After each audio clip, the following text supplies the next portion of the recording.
ओम शांति। तो आज प्यारे मीठे भगवान की मीठी मुरली मंथन की डेट है 2 अक्टूबर 2018।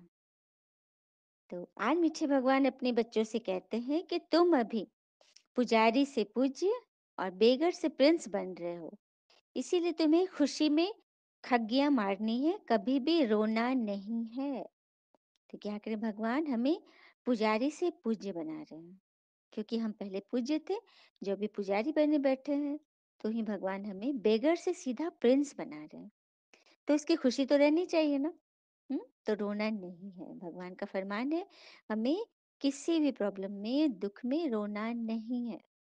प्रश्न है, अविनाशी ज्ञान रत्नों की वर्षा से भारत को साहूकार बनाने के लिए भगवान तुम्हें किस बात में आप समान बनाते हैं? तो उत्तर है, भगवान कहते, बच्चे, जैसे मैं रूप बसंत हूँ, ऐसे तुम्हें भी रूप बसंत बनाता हूँ। रूप बसंत को भी हमने जाना है ना, रूप माना सुंदरता, जो सबको पसंद है, और बसंत ऋतु, सदाबहार ऋतु, जो कि हर मौसम में सभी को हर दिल अजीज है ना। तो वैसे ही हमें अपना चरित्र धारण करना है जिससे सबको पसंद आए। और जो अविनाशी ज्ञान रत्न तुम्हें मिले हैं, उन्हें धारण कर मुख से दान करो। सुना, ये ज्ञान रत्न किस लिए हमें मिल रहे हैं? ताकि हम इनका दान करें। और दान कैसे करेंगे? मुख से बोलेंगे, वाणी पे आएंगे। इसी महादान से भारत साहूकार बनेगा। जैसे तुम बच्चे मुझसे वर्षा ले रहे हो, ऐसे औरों को भी दो। तुम्हारा फर्ज है सबको रास्ता बताना, सुखदाई बनना। क्योंकि भगवान को हम क्या कहते हैं? दुख हरता सुख करता। तो भगवान ने हमें भी टाइटल दिया था ना, हम भी तो मास्टर दुख हरता मास्टर सुख करता है। तो देखा, कितनी बड़ी जिम्मेवारी है ना हमारे ऊपर।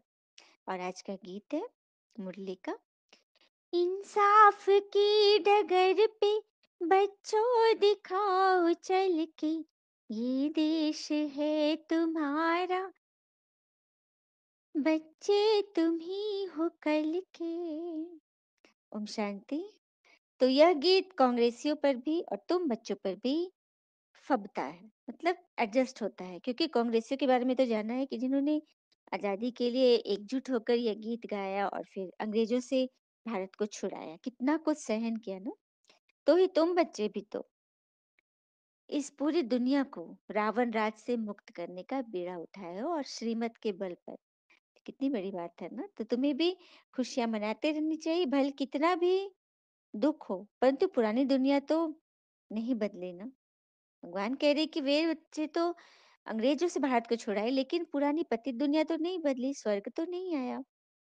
जो कि तुम बच्चे जानते हो कि इस ज्ञान श्रीमत पर हम इस दुनिया को बदल रहे हैं, जो कि एक भगवान की ही श्रीमत है, जिन्हें ही बाबा कहा जाता है। क्योंकि शिव पिता को ही हम सभी बच्चे बाबा माना, वे हमारे परम पिता है ना।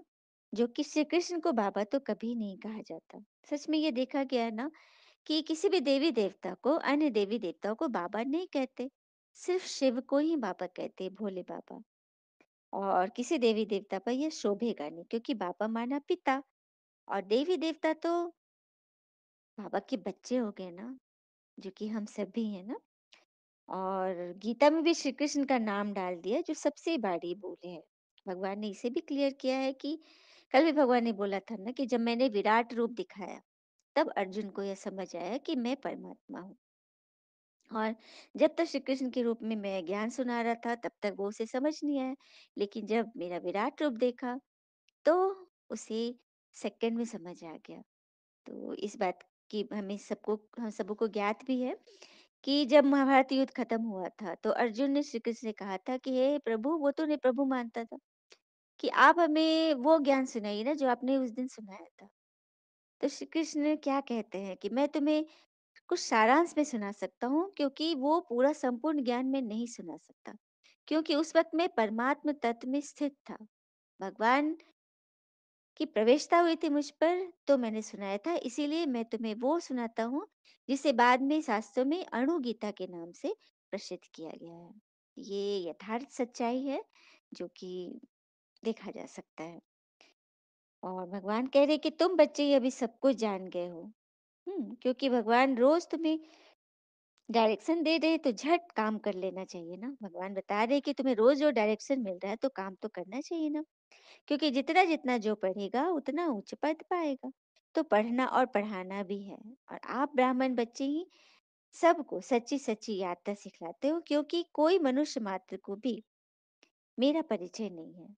तो सबको बताना भी है ना कि इस छोटी-सी आत्मा में 84 जन्मों का पाठ भरा हुआ है। तो जब यह बातें सब सुनेंगे तो बहुत आफरीन देंगे कि बरोबर इन्हों को तो पढ़ाने वाले शिव परमात्मा ही है, क्योंकि उन्हों के ज्ञान की एक-एक वर्सन्स लाखों रुपए की है। भगवान कह रहे कि तब उन्हें पता चलेगा कि इस ज्ञान की एक-एक वर्सन्स लाखों रुपए की मिल्कियत की है, जो कि शास्त्रों के वर्सन्स को तो ऐसा कह न सके। तो फिर आज भारत इतना कंगाल क्यों होता है? यदि शास्त्रों की ज्ञान की इतनी कीमत होती जिससे कि मनुष्य पवित्र बन जाते, तो आज भारत इतना कंगाल क्यों होता है? क्योंकि द्वापर से हम शास्त्र पढ़ते हैं, किंतु कोई तो मालामाल हुआ नहीं मन से। तो इन अविनाशी ज्ञान रत्नों की धारणा करनी है, फिर मुख्य द्वारा इसे दान भी करना है। कहते भी हो ना कि हे शिव बाबा बम बम भोलेनाथ भर दे झोली। तो ये अविनाशी ज्ञान रत्न उसी का यादगार है, जिससे ही इस संगम पर ज्ञान रूपी रत्नों से तुम अपनी झोली भरते हो। क्योंकि भक्ति में हम गाते हैं ना, हे भोले बाबा झोली भर दे झोली मेरी मेरे आका। इस तरह के गीत हम गाते हैं। तो भगवान किस तरह से हमारी झोली भरते हैं? कोई धन दौलत से नहीं भरते, बल्कि ज्ञान रत्नों से भरते हैं, जिससे हम सब कुछ पा लेते हैं। और इस रत्नों से हम झोली भरेंगे तभी तो सतयुग में हीरे जवाहर के हमारे महल बनेंगे। तो जब परम पिता से तुम्हें अथाह धन, ज्ञान धन रोज रोज मिल रहे हैं, तो उनका परिचय तुम नहीं दोगे तो और कौन देंगे? देखो भगवान इस बात को भी क्लियर करे कि भगवान से आपको अथाह धन दौलत मिल रहा है, ज्ञान का धन मिल रहा है, रत्न मिल रहे हैं, तो आप नहीं दान करोगे तो फिर कौन करेगा? और फिर भक्ति मार्ग में भी तुम गाते आए हो ना, जिसे ढूंढते आए हो वो तो आ चुके हैं। और अंतमति सो गति भी होती है। तो वो अंतिम समय आया हुआ है जब सबों की सदगति होनी है। सदगति को भगवान ने क्लियर किया था ना, जब ईश्वर के सच्चे ईश्वर को जान उनके साथ हो जाते, तभी से हमारी सदगति शुरू हो जाती। फिर भगवान ने जामापति समझाए कि अब यह नाटक पूरा होता है, जो फिर रिपीट होगा, जिसका कोई आदि मध्य नहीं, अंत नहीं, चक्र में फिर जैसे कोई सर्कल है, उसका न कोई स्टार्टिंग पॉइंट होता है न कोई एंड पॉइंट होता है। उसी तरह से ये वर्ल्ड ड्रामा है। ये शुरू होती है, फिर वो गोल घूमते घूमते लास्ट तक पहुंचती है, फिर स्टार्टिंग से शुरू हो जाती। तो यह बातें जिनकी समझी हुई है वही औरों को समझा सकते हैं। धीरे-धीरे सब धर्म वाले समझेंगे। भगवान देखो इस बात को हमेशा क्लियर करते हैं कि जिन्होंने यह पढ़ाई पहले पढ़ी है, वही इसे अच्छी रीति पढ़ेंगे, वरना लाख दुनिया को तुम बताते रहो, सुनाते रहो, कुछ भी पल्ले नहीं पड़ेगा। बिल्कुल उल्टा घड़ा माफिक, सब कुछ नीचे बह जाएगा। और भगवान के वर्षे के अधिकार भी वही बनेंगे, जो कि धीरे-धीरे सभी धर्म वाले इसे समझेंगे। तो इसमें थकना नहीं चाहिए, क्योंकि सर्विसेबल बच्चों के ऊपर सर्विस की बड़ी जिम्मेवारी है। तो ही वही बच्चे दिल पर चढ़ेंगे और वही फिर ताज तख्त पर भी आसीन होंगे। भगवान कह रहे कि जो बच्चे अभी सर्विसेबल बनकर मेरे दिल तक पर विराजमान होंगे, वही फिर भविष्य में ताज तख्त के अधिकारी बनेंगे, स्वर्ग के महाराजा महारानी के पद पर आसीन होंगे। तो महादानी वरदानी बनना है। भक्ति में भी ईश्वर अर्थ वह श्री कृष्ण अर्थ दान करते हैं ना, देवी देवता अर्थ दान करते हैं ना, किंतु वह बिगर ईश्वर को जाने करते थे। तो कहीं नहीं पहुंचे, वहीं के वहीं रह गए। और जो भी दान किया वो इस जन्म में अगले जन्म तक मिला। बाकी इस ज्ञान रत्न के दान करने से तो हम 21 जन्म के लिए माला माल हो गए। तो जब ये स्वयं भगवान आ गए हैं और हमसे दान ले रहे हैं, मांग रहे हैं, तो देना चाहिए ना। और भगवान हमसे क्या मांग रहे हैं? हमारी कमी कमजोरियां ही तो मांग रहे हैं। उसे देने में भी मानाकानी करते हैं। और यह दान देने से ही हम पुजारी से फिर से पूज्य बनेंगे। तो खुशी न होने से ही फिर रोते रहते हैं। भगवान कहते हैं जब आप दान नहीं करते हो, सर्विसेबल नहीं बनते हो, तो ही दुख में फंस जाते हो और रोते हो। तो जो रोते हैं वो खोते हैं। तो ऐसे सुख देने वाले भगवान की याद में यदि प्रेम के आंसू भी आए, तो वही माला का दाना भी बनता है। भगवान कह रहे, एक तरफ तो भगवान कह रहे रोना नहीं है, किंतु यदि ईश्वर की याद में सच्चे सच्चे स्नेह के मोती गिरे, तो वो विजय माला के दाना में आ जाएंगे। भाव के मोती है ना वो। तो कदम-कदम पर भगवान की श्रीमत पर चलते रहना है और वो कहते हैं ना सावधानी से चढ़ना है, जिससे चढ़े तो चाखे रस, पर गिरे तो चकनाचूर। और फिर जब तक भगवान का बच्चा न बने, तो वर्षा तो मिल न सके, क्योंकि किस बच्चे को वर्षा मिलता है? जो बच्चा घर में जन्म लेता है, बारिश बनता है, वही तो वर्षे का अधिकारी होता है। तो जब तक हम ईश्वर को नहीं जाने, तो उनके बच्चे कैसे बनेंगे? कैसे भगवान हमें अडॉप्ट करेंगे और फिर वर्षे का मालिक बनाएँगे? तो समझा? फिर समय पूज से पुजारी बनना है, खुशियों से भरपूर रहना है, तो भगवान का बच्चा बनना पड़ेगा। और आधार रूपी होमवर्क है, उसकी पहली पॉइंट है, भगवान के दिल तख्त पर बैठने के लिए सर्विस की जवाबदारी लेनी है, महादानी जरूर बनना है, ज्ञान दान करने में कुछ खर्चा भी हो जाए तो हर्जा नहीं है, सबका एवजा भगवान से हमें मिलता रहेगा। दूसरी पॉइंट है, ऊंची चढ़ाई है इसलिए बहुत सावधानी से है रहना। ये ज्ञान की श्रीमत, ज्ञान पर चलना बहुत ऊंची चढ़ाई है, क्योंकि मंजिल भी तो भारी है ना, स्वर्ग की बादशाही कोई छोटी बात तो है नहीं। तो उसके लिए बहुत मेहनत है, तो घबराना नहीं है, हिम्मत रखते हुए आगे बढ़ते चलना है। और आज का वरदान भगवान ने दिया, भ्रिकुटी की कुटिया में बैठ अंतर्मुखता का रस लेने वाले तपस्वी मूरत भव। कितनी बड़ी बात, भगवान हमें तपस्वी मूरत बना रहे घर बैठे। तो क्या करना है? जो बच्चे अपने बोल पर कंट्रोल कर एनर्जी और समय जमा कर लेते, बचा लेते, उन्हें स्वयं अंतर्मुखता के रस का अनुभव होता है। तो अंतर्मुखता व बोलचाल के रस में रात दिन का फर्क है। अब जैसे कोई आत्मा बहुत बोलती है, व्यर्थ बहुत बोल रही, और एक आत्मा अपने समय संकल्प और वाणी को व्यर्थ होने से बचा लेती है। तो दोनों में कितना फर्क है एनर्जी में ना।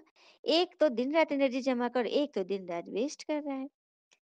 जिससे अंतर्मुखी व्यर्थ संकल्पों से मन का मौन करते और व्यर्थ बोल से मुख का मौन रखते। देखा, अंतर्मुखी को भगवान क्लियर कर रहे हैं कि वे अपने व्यर्थ संकल्पों से मन को भी बचा लेते, मन में भी व्यर्थ संकल्प नहीं चलाते, और व्यर्थ बोल से वाणी बचा लेते, मुख का मौन कर लेते, जिससे हर पल अलौकिक अनुभूति की महसूसता करते। जब हम व्यर्थ संकल्पों से मन को बचा लेते और व्यर्थ बोलों से मुख को बचा लेते, तो सदा हम अंतर्मुखता की फीलिंग में रहते हैं, तो अलौकिकता अनुभव होती। सदा हमें लगता है कि हम तो श्रेष्ठ आत्मा है, भाग्यवान आत्मा है जिसे भगवान चला रहा है, भगवान हमें अंतर्मुखता का पाठ पढ़ा रहा है। और आज का स्लोगन है, राजयुक्त बन हर परिस्थिति में राजी रहने वाले ही ज्ञानी तो आत्मा है बनते। तो भगवान हमें क्या सिखा रहे? राजयोग सिखा रहे ना। तो जो बच्चे राजयोग को अच्छी रीति जीवन में धारण करेंगे, वही तो राजयुक्त बनेंगे। और राजयुक्त बचते बच्चे हर परिस्थिति में राजी रहेंगे। वो कहते हैं ना, नाराज कौन होता है? जो ड्रामा के राज को नहीं जानता, ईश्वर को नहीं जानता, वही तो नाराज होगा। जिसने सबको जान लिया, जानना कुछ शेष न रहा, तो वो नाराज कैसे हो सकता है? वो तो हर परिस्थिति में राजी रहेगा। और उसी बच्चे को भगवान ज्ञानी आत्मा कहते हैं। अच्छा, ओम शांति। प्यारे मीठे भगवान व भगवान के प्यारे बच्चे, थैंक यू पापा।